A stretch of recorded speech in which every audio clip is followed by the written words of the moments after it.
Health Academy, learning solutions for health professionals.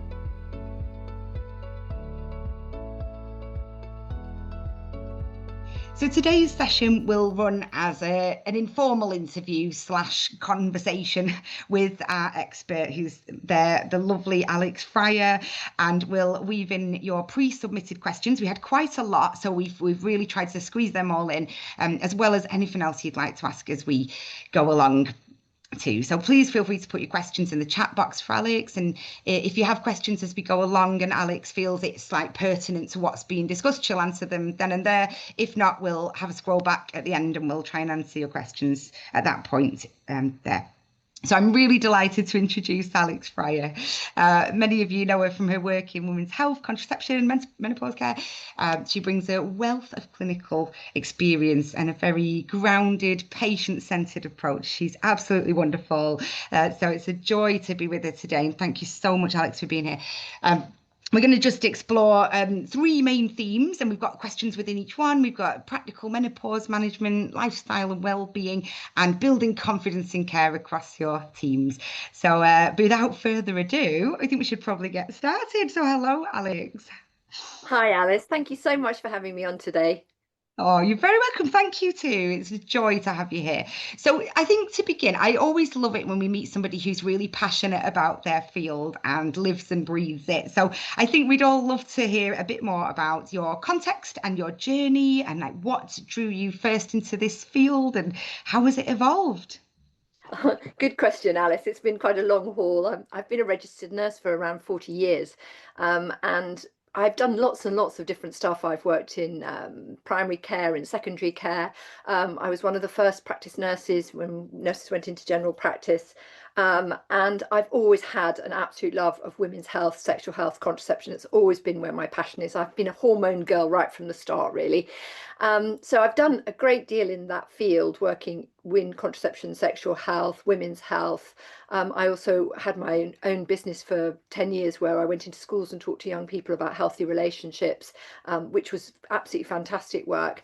And then at around the age of late 40s, early 50s, I hit the menopause. And it was pretty horrendous for me. I had a really tough time with it. And I did all the things one would expect you to do. You know, I addressed my health, and I looked at my diet, and I looked at my lifestyle, and then I went down the route of trying any supplement and every supplement that anyone would offer me. And then I eventually ended up at my GPs, who were so uninterested and so unhelpful, and I was so disappointed. And I felt then that I needed to be involved with that change. So I went into menopause. I retrained in menopause, which I'd wanted to do for a long time, and it felt like I'd come full circle, if you know what I mean. Because I did find my way through.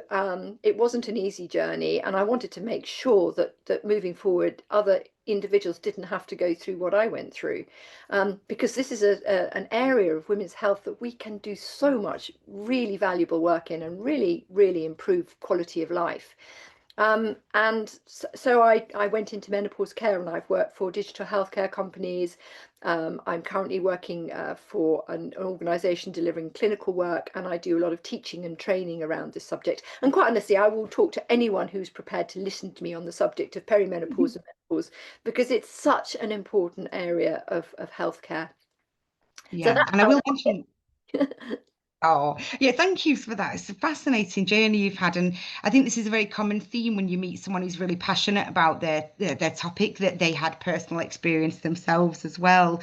So I hope all is well now there, and you've managed to get through it okay. You know, it is something that's very not always dealt with very well. My next question was going to be, what is it that keeps you passionate about this area of practice? And I think you've given us a flavour of that already. But you know, what at the moment is the real passion for you? What keeps you going? I think, you know, although we are talking about menopause much more, and it is part of mainstream conversation now, which it wasn't, you know, back in the day, in my mother's day, you know, and even as much as 10 years ago when I was trying to get help, people were not talking about menopause. Thanks to the likes of Davina, you know, and the likes of Mariella Frostrop and Lorraine Kelly and all these women who have been prepared to sort of raise their head above the parapet and say, hey, me, I've got perimenopause and I'm struggling. You know, it's become mainstream conversation, but we've still got a lot of work to do. There are still a lot of people who are having their symptoms dismissed, voiced, who are not being listened to, not being heard, and for whom there are no advocates for them to seek and get the help that they actually richly need and deserve. So there's lots still to be done. And as long as there's lots to be done, I plan to keep on doing it.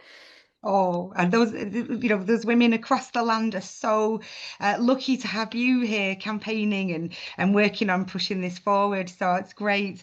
So what about you personally? What do you find most rewarding about supporting women through menopause? It's the change you can bring about in their circumstances. And not for everybody, menopause is not a big issue. Let's face it, 25% of the population are going to sail through menopause with barely a blush. My best friend was one of those, and I've never forgiven her. There I was, sort of flushing and not sleeping, and she was cool as a cucumber with it all.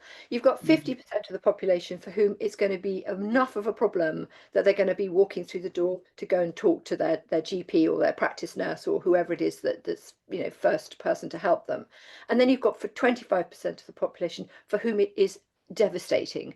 And those are the people whose relationships break down, who lose their jobs, who become financially in a terrible place because they can't work. And for them, and a lot of them feel like they're going mad, they're being misdiagnosed, they're misrepresented, and we can fix these problems. For the majority of people who struggle with perimenopause, menopausal symptoms, there is a solution. It is just a question of working with those individuals and finding the answers and holding their hands and getting them back onto an even keel. And we can do that. And so that's exciting. It's there. We have so much opportunity, whether it be going down the line of hormone replacement therapy or simply, dealing with, alternative therapies, working out what's going to work for them. But we just have to have time and patience and be there, and listen. That's so reassuring that because I think, I might be heading your way at some point, be calling on you for advice. I wish we could duplicate you many times for everybody. So let's move on to more practical aspects, because I think there's a lot of questions around the practical aspects that have come through. And we have some really great questions from the audience. So let's start with the guidance. So what are the current hot topics and key updates in menopause that clinicians should be aware of in practice? Well, there has been a recent review of the NICE guidelines, which happened in November 2024. Not a lot of change there. What you've got to remember is when they reviewed the guidance, the research hadn't really changed. So they were using the same research. They were just taking a different sort of take on it. It was different people reviewing it. And I think the main key factors that came out was that as far as health and safety around hormone replacement therapy, we now know that we used to say that estrogen only HRT, there was no increased risk of breast cancer. And now we know that there is a very tiny one. We've always known that there is a slight risk of breast cancer, increased risk with combined hormone replacement therapy. That's when you have your estrogen and your progesterone. We've always known there's a slight risk there. And then also we used to feel that once you'd stopped your HRT, the risk went away, and they no longer think it does, that risk still remains there. But it's very insignificant. We need to remember that you're more likely to develop breast cancer from drinking a glass of wine every day than you are from taking HRT. If you take HRT, your risk goes up by 4. If you drink a glass of wine every day, your risk goes up by 16. So I think, you need to really be aware when we're looking at whether HRT is appropriate treatment for someone, what are the underlying risk factors, what can we do about those, how can we help ourselves, and really for each individual, it's such an individual situation. And that's what, as clinicians, and we need to really be aware of. Sounds like the key things there is that individualized assessment and how it's impacting on people as individuals. And I guess everyone goes through it differently and needs different things at different times. So how do you? Oh, sorry, There's Alex. other things that we're very conscious of that are very pertinent with perimenopause and menopause, and those of us that are very interested in the subject are talking about. We're talking about things like the fact that the impact that things like ADHD can have with people who are struggling with menopause, and there's definitely a correlation between hormonal changes and fluctuation of ADHD alongside that. There's quite a lot of work going on in that area now too. There's quite a lot of work going on around considerations for people who are using weight loss medication. We need to be aware, and it's a tricky one because people who are on weight loss medication for some crazy reason seem to think that this is something they have to be ashamed of, or keep secret, and are not sharing that information with healthcare practitioners, and that's causing problems because actually not all of them, but certainly tersipatide, Mounjaro, which is used by lots and lots of people, does have an impact on both contraception and HRT. So as clinicians, it's fine. We just need to know so that we can guide you accordingly. So those are quite important things. The production of two new drugs, they're called the NK3s, they're the neurokinin antagonists. Both drugs which deal with vasomotor symptoms. So for people who are having horrible hot flushes and not sleeping and all of that because of their vasomotor symptoms, we finally have two drugs that can act on those. They're non-hormonal, but they act on the hypothalamus to reduce the effect of flushes, and they work very well. The only problems we've had is with fenzalinintide, which is the one that's available at the moment, otherwise known as Veosa. There has been some problems with liver function, and people are having to have liver function tests, and that's sort of slightly diluted the water there. But if it suits you and it's fine, it's a very good medication.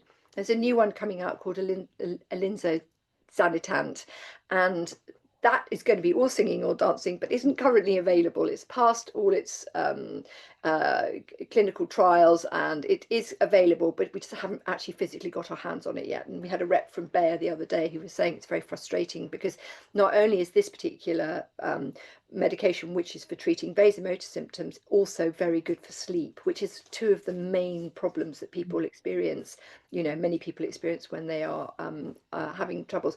So that's exciting that they're coming out. And I had quite a list there, didn't I, Alice, of things that can you see that? Was there anything I've missed there? You've addressed loads. You've Oh, done I haven't addressed the libido. GSM, genitourinary symptoms of menopause. So genitourinary symptoms of menopause really is an umbrella term now that we're using. Instead of saying urinary symptoms or vaginal symptoms, we're just talking about the whole thing, because many individuals are hugely impacted by GSM, genitourinary symptoms, and that can be anything from poor bladder control, urinary incontinence, to painful intercourse, vaginal dryness, vaginal soreness, vaginal itching, all come under those umbrella terms. And again, the NICE guidelines were saying that we really need to be addressing these much more. Women are really bad about talking about their dry vaginas. They don't want to talk about it. And actually, it's frustrating because as nurses in primary care, so well positioned to have those conversations. Smear test, is your vagina dry? Are you sore? When people come along, for pill checks and stuff like that, we can have that conversation, and we should, because using localized estrogens and localized moisturizers can be transformative. And we actually think that having that area of healthcare is as important for people who are having problems with low libido, as using testosterone to treat that. So it's really important that we focus on this genitourinary symptoms. If someone's constantly coming back with urinary tract infections, is it because they've got a lack of estrogen? Is it vaginal dryness? Would a course of localized estrogen resolve those issues? So that's another one that's very important. And then the other one is looking at people's mental health, sleep deprivation, anxiety, stress. And for this, they're just advocating that we really do use cognitive behavioural therapy more, because it's the one area that is actually proven to be really helpful with all of those symptoms. And I agree that when I went through my problems when I was menopausal, and I didn't have my symptoms under control, I think if someone had told me that CBT was going to help me, we would have bashed them. But I now know, I've seen the evidence, I've seen the work that's done, there's some amazing resources out there, and we need to be really going down that pathway, because for some individuals it can be a real game changer. So we need to just get people on board with the idea of using, resources like CBT as well for managing symptoms.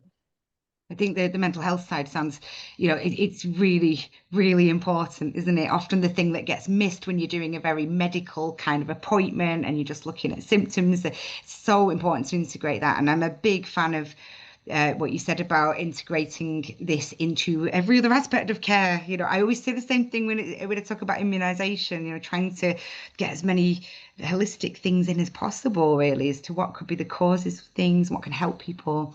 Thank you so much for that. There's so much going on, isn't there? It's such a hot topic at the minute.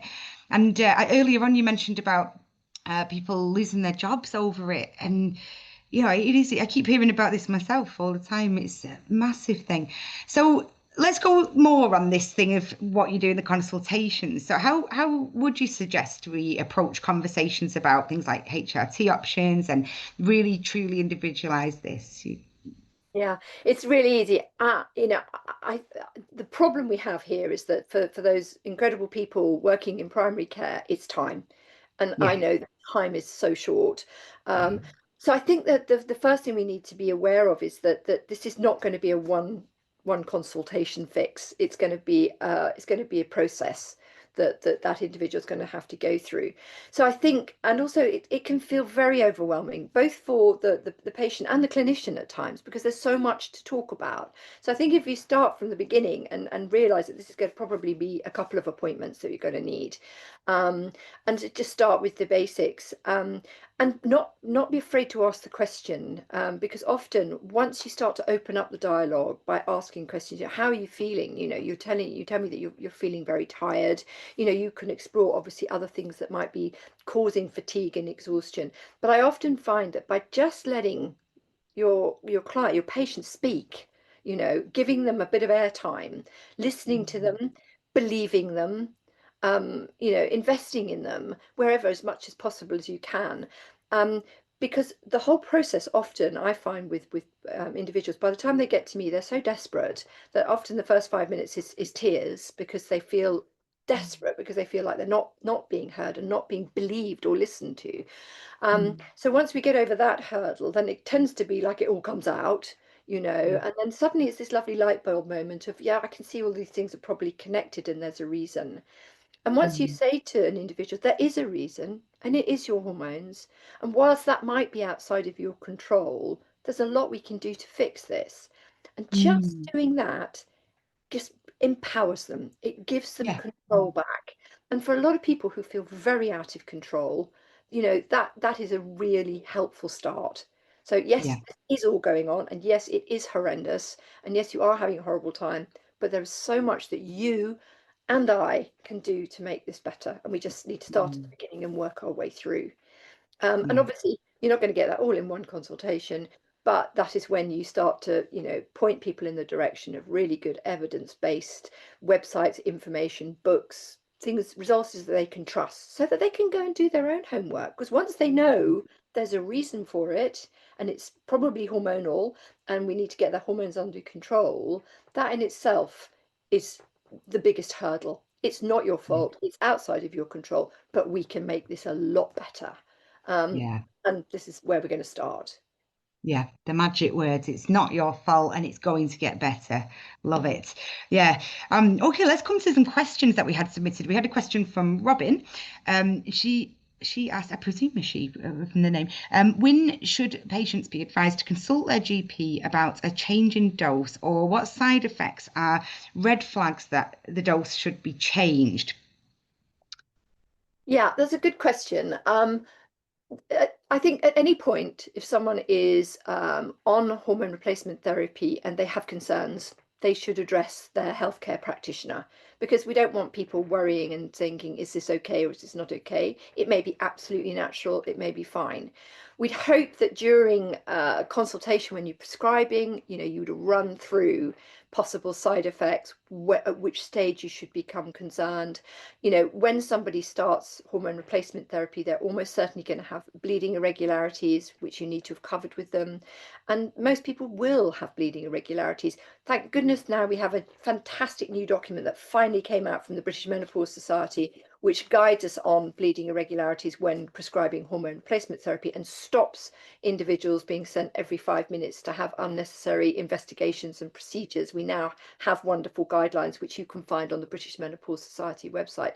So bleeding irregularities can be unscheduled bleeding can be managed using those guidelines quite effectively. Other side effects, you're going to get a level of side effects when you put someone onto estrogen and progesterone. They may well get some bloating, they may get a little bit of weight gain initially, they may feel a little bit nauseated, all the sort of things people experience when they go on the contraceptive pill. All of these things should settle after 3 months. And if they're not settling and that individual is unhappy, they need to be going back, talking to their practitioner. It's really important to remember that the first prescription you give and the first regime and the first route and the first dose is probably not going to be right. And you need to make sure they know that. And you need to say, we're going to tweak this. We might have to change. We might have to, you are an individual. We need to find out what you need. And it's one of the reasons why many of us, when we first prescribe HRT, do go for the gels or the sprays, because you've got flexibility in your dose. If you give them a patch or a pill, they've got 50 micrograms in that patch or 50 micrograms in that pill. If you give them a gel, it's 1 squirt, 2 squirts, 3 squirts, 4 squirts, and we can play with that. And they can again be empowered, and we can say, start with 1, after a few weeks, if you're okay and tolerating, go up to 2. If you feel that's too much, come back down to 1. But if you're worried, you need to come and see me. So I think it is that process, understanding from day one, this isn't going to be a quick fix, it's going to take time, but once we get it right, you're off, you're done. Yeah. And it sounds like that question Robin asked was about introducing that from the beginning, that if there are any issues, come back, and making sure they have that attitude once you've started them on something. Let's have a look at another question. So this is from somebody else who pre-submitted. What, if any, value do having hormone blood tests in menopause offer? As we often get asked by patients if they can have a blood test to help them determine, or if whereabouts they are in menopause as well. Yeah, it's a really common thing, and it's a sort of it's frustrating for practitioners, because as hard as we try, we cannot get the message through that mostly they're unhelpful. Certainly over the age of 45, we wouldn't do them at all because they're really unhelpful. Between the ages of 40 and 45, which is what we now call early menopause, they may be helpful. Under the ages of 40, then they may be used. And what the blood tests are that we're going to be looking at is we're really fundamentally going to be looking at follicle stimulating hormone levels and luteinizing hormone levels. And what we would expect to see in someone who's perimenopausal is that they are significantly and systematically raised. And that would indicate that that person's going through perimenopause. But the perimenopause lasts for anything up to 10, 15 years, and that fluctuations can go on for a long time.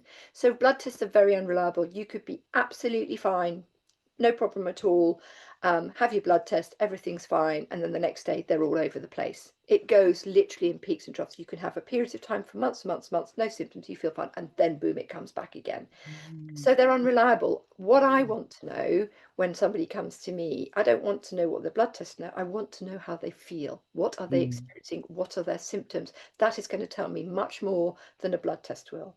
If someone's in early menopause, then it might be helpful, because there's always been, the old thing, people being told, oh, you can't possibly be perimenopausal, you're too young. That's rubbish. If someone has symptoms, we should be investigating the possibility they could be perimenopausal, because they probably need treating. If they are much younger, then we would be using perhaps blood tests and perhaps even doing things like anti-Müllerian hormones to look at fertility levels and things like that, because it's a very different situation if someone's in premature ovarian insufficiency. It's a different situation. So we might use them then. We might use them in early menopause, but we wouldn't use them to diagnose. I would be wanting to know how that person feels. The other thing that's really important, Alice, is to remember that if you trial someone on a course of hormone replacement therapy who has symptoms, and you say to them, I want you to take this for 6 months, and if at the end of 6 months you don't feel significantly better, that wasn't the problem. The risk associated with that trial for 6 months is very low, and the benefits are very huge if that is the problem. It's not going to do them any harm. There is a slight risk, increased risk of breast cancer, but you will have assessed that within your consultation, and they will have decided whether they want to take, acknowledge that risk. For the majority of individuals who are really struggling with perimenopausal symptoms, they are very happy to go on a trial. Yeah. like you say, it's that journey again, isn't it? And maybe limit the wine during that time, Yes, reduce definitely. reduce the risk that way. Okay, we've got a very interesting collection of questions from Tori, and I can't even pronounce half the things in this question. So and some of it's not quite a sentence. So I'll hopefully you'll be able to pick out of this what she is trying to ask. So we've got guidance and then slash chat on Slind, still off license for HRT progesterone question mark. And then she's also put omit 4 dummy pills for continuous HRT regime with a question mark, and then also mentioned something called Nalvi, and they also mentioned there's lots of things Tori wants to know. The new combined patch available from Estradot question mark. All Can good you discern from that what she's trying to ask? Good question, Rory. So the first one, the first question was, oh, what was the first question? Chat on Slind, guidance off license HRT Yeah. progesterone. So Slind is a new progesterone only contraceptive pill. And it is it comes from the progesterone drospirenone. Everyone's very excited about Slind because it is proving, I mean, we've still got a long way to go, but it is proving for people using it for contraceptive purposes to be much more tolerable. It's anti-androgenic, and as a result, fewer side effects. People are tolerating it well. It's having less of an impact on mood, on bloating, on fluid retention, on all of those things. So the people are loving it. The other progesterone-only pill that is very well known is the desogestrel pill, otherwise Cerazette. Now, just to be clear, the guidelines, it isn't licensed, Tori's right, but the British Menopause Society approved the use of Slind, drospirenone, alongside estrogen, both for HRT and for contraception. So this is why we're all quite excited about it. Most progesterone-only pills are not licensed to be used alongside HRT estrogen for endometrial protection. They're just not licensed. It's not that we don't think they're doing a good job. The research isn't there, so they haven't been licensed. So in normal practice, you would add in a progesterone, so probably something like a micronized progesterone called utrogestan. And you have to do that if you're prescribing something like desogestrel. You've got someone here who wants contraception and they want HRT. So they're on a POP for their contraception. Now with Slind, exciting, we don't have to do that. We can just give them Slind. As Dory's right, it's not licensed, it's out of licensed practice. You've obviously got to discuss that with the patient and document it, but it is approved by the British Menopause Society to do that. So there we're managing to give people contraception, endometrial protection and HRT because they're having that estrogen alongside. With regard to the 4 tablets, so the way drospirenone is prescribed for contraception is to have a 4-day break. We don't do that in HRT. We omit the 4-day break. However, that said, if you've got someone who's having bleeding irregularities, it might be worth giving them the 4-day break because often that can settle them into a more reliable bleeding pattern. So again, you're working with that individual and the way they respond to that particular medication. It is a way forward. It's quite exciting because here at last we've got a progesterone only pill, gives contraception and endometrial protection. It's not licensed, but we can use it. It's approved alongside estrogen for HRT. So it's a way forward. It's a good question. Sounds like a 3-pronged attack all in one. Love it. Oh, sorry, go on. Well, the next question was about Nalvi, was it? It was, yeah, Nalvi. Yeah. Nalvi is actually another progesterone. It's actually dihydrogesterone. It's another progesterone which has been licensed to be used alongside estrogen as the progesterone component for HRT. The reason people quite like to use dihydrogesterone is because it has a better bleeding profile. People have less irregular bleeding with it. So it can be given as an oral, and then it's given alongside some estrogen. And it's great. It's another option for those of us who, are used to playing around a little bit with progesterones. And also it's a more breast friendly drug. So if you've got someone who's very worried about breast cancer risk, then that it might be good from that point of view. So yes, it's only at the moment licensed to be used sequentially. It's 10 milligrams taken from days 14 to 28 or 15 to 26, depending on whichever way you want to do it. I think basically it will become it will be possible to use it as a continuous as well. But as I said, it's not licensed for that at the moment. Okay, sure. The patch you mentioned as well. Well, she's very on point. That only came out this month. Estradot have produced a new patch, continuous patch, which is they've now got a 30 and a 40 to add to the a range they already have. Yes, exciting. We do have quite a good range with Estradot anyway. So I think they do 25, they do 37.5, they do 50, they do 75, they do 100. But now we've got the 50 and the 30 and the 40, which is low dose, which is better, because if you've got someone on combined continuous HRT, they may start to need slightly less hormone. So that's good to have the option. I would say, just as someone who's frustrated sometimes with Estradot, who continually have supply issues, they're very popular patches because they're teeny tiny. They're called Estradot for a good reason. Unlike the bigger patches, which are about this big, Estradot are tiny, and they're really nice to use because they stick really well, and patients love them. But we have a constant supply issue, and there's kind of a bit of a grumble going on amongst my colleagues saying, well, wouldn't it be better if Estradot just made sure they had the ones they have rather than bringing out new ones? But no, it's all good. It's all moving forward. It just gives us another option when we're prescribing. Yeah, with a bit of controversy in the middle, but there's always a bit of controversy somewhere along the line, isn't it, with supply and stuff like that. Okay, I'm just there's a couple of questions which I think you've already alluded to a bit. So I'm gonna come to some questions that actually just came in today, because it sounds like it's more in the field you've just been talking about. Someone's asked, please could you clarify Mirena Coil if 4 or 5 years as part of HRT now? Mirena is now licensed for 5 years as part of 5 years. Brill, thank you. And the next one is, when would you use an increased dose of progesterone, 200 milligrams daily, other than sequential? This is clearly written out again in the British Menopause Society's latest document on endometrial protection. So have a look at that. But nowadays, if the dose has gone up to 75 and beyond, 100 really, you would be increasing the dose. So that would be that if they were on continuous, you'd have them on 2 capsules of micronized progesterone, and during the period of time, if they're on sequential, days 14 to 28 or 15 to 26, they would take 3. But that said, again, it needs to be individualized. If people have bleeding issues, it can often be that it's because the micronized progesterone is slightly weaker. So therefore, if they have bleeding issues, then increasing the dose can help with that. But it's also important to make sure that you don't miss any potential endometrial problems. So if it persists, then you would be still perhaps wanting to investigate. If they're very overweight, they're more susceptible to endometrial problems. So again, you'd need to build that into the conversation. If you've got someone who has no symptoms but needs a higher dose and has no other predisposing factors or risks, then you wouldn't necessarily.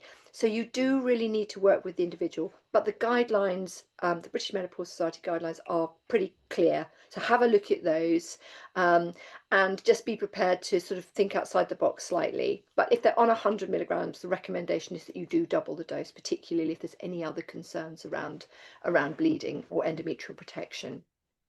Thank you for answering that. I'll just do one more quick kind of medication-y question, and then we'll move to lifestyle, because I'm just conscious of the time. We've only got 10 minutes left. It's flying. And you were not kidding when you said you could talk about this subject. Wow, you are a wealth of knowledge.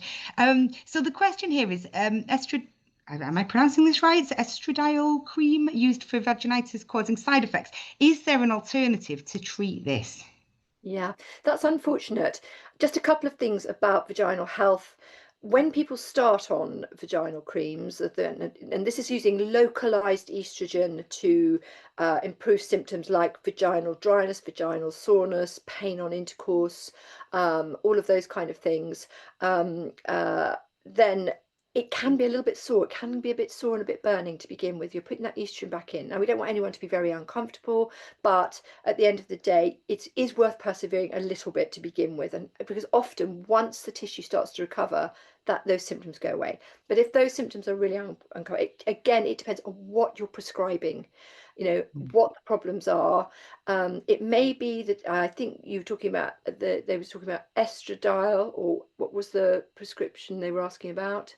They were asking about it's the in the same question. They were asking. I don't think they gave an amount for that. They just said for What for, what for was the, what was but the actual estrogen though? um Estra. estradiol. Yeah, so there are lots of different forms of estradiol and strengths. So it might be worth examining that. There's another one called Blissel, which is probably the lightest. It might be worth switching, but somebody struggling with estradiol, switch to Blissel. It's just a slightly lighter. Um, Also make sure that the individual is doing all the right things. They're not using any soaps, they're not using any parabens or any sort of moisturizers that could be causing problems. If they are using a vaginal moisturizer, which can be really effective, they're using things like Yes VM, which we know they don't have anything nasty in them. If they're not sure, tell them to go and talk to a pharmacist when they're buying products, or speak to their GP. It is a question. Sometimes people don't get on with the gels, they prefer oil-based. Some people are allergic to some of the things that can be in these products. There's a lot of areas to literally explore when you're trying to deal with these kinds of problems. There are other things that can be tried, like ospemifene, which is a SERM. There's prasterone, there's DHEA. It's a whole subject, but again, it's about working with that individual to find the solution and getting advice. So many things. Somebody's just asked from an iPhone in the chat box, which seems relevant. If a patient is complaining of thrush symptoms on using estrogen cream, should you discontinue, or will it likely pass with continued use? No, Is there a you need quick to answer stop to it. that? Yeah, stop it till Okay. the thrush clears up, because the Okay. estrogen will make the thrush worse. Great, thank you for that. I think we should move briefly to lifestyle, weight, and well-being. It's something you have touched on already about weight gain potentially being an issue, and we've got some very insightful questions from Juliet. Who has asked, can we look at diet, how to keep the weight off, where patients are doing exercise and dieting, what are they doing wrong? So with that in mind, what practical advice do you usually give around diet, movement, stress, sleep? And we've got about 7 minutes to go, so Right. just a fairly quick answer if you don't mind. Okay, first of all, let's stop people who gain weight at midlife. It's normal to do that. Our metabolism slows down. We lay our fat down differently, mostly around our middles. There are lots of reasons. We have estrogen in our adipose tissue, which is our fat tissue. So the body says, I'm not parting with any of that. So it's harder to lose weight. So let's just make sure people understand there are reasons that this is more difficult. It's not their fault. Let's not guilt them, but let's work with them. How can you do it? It's all the normals. High protein diet, really important for us as we get older. We need to have good calcium in our diet to help with our bones.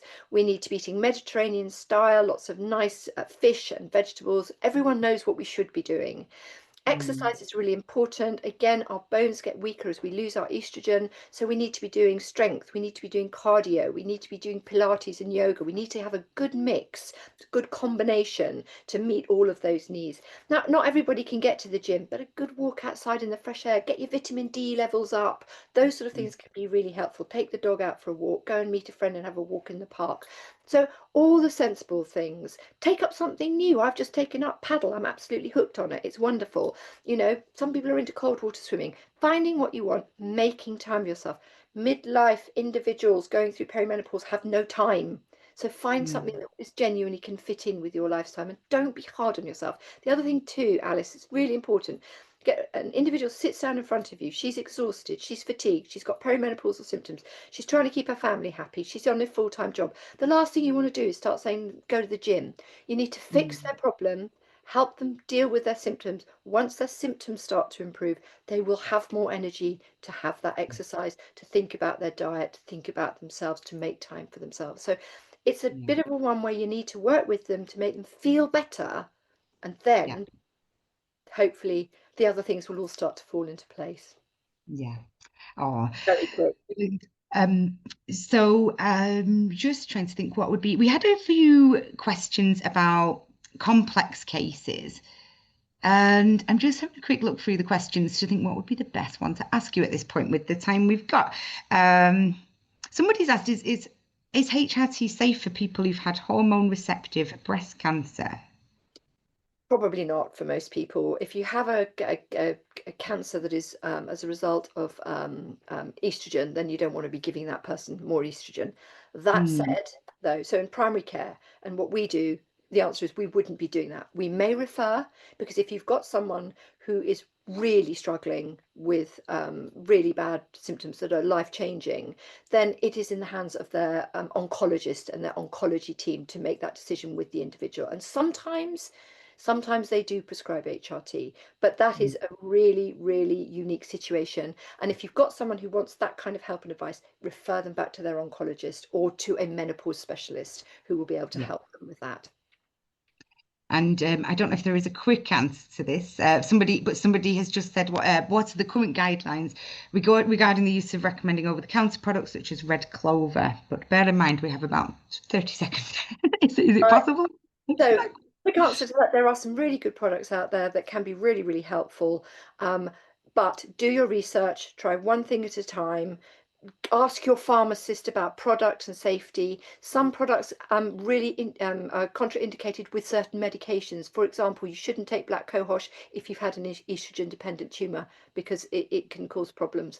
So it's about doing your homework. It's about trying individual things. It's about getting good advice. There's lots of information out there, but make sure the information you get is evidence-based and safe. So you want to be going to organisations like the British Menopause Society, like the NICE guidelines, like Menopause Matters, the ones that you can trust. So and use your pharmacists. They're brilliant, wasted resource, and they're very, very helpful on these kind of subjects. So sorry, that's a very quick answer, Alys.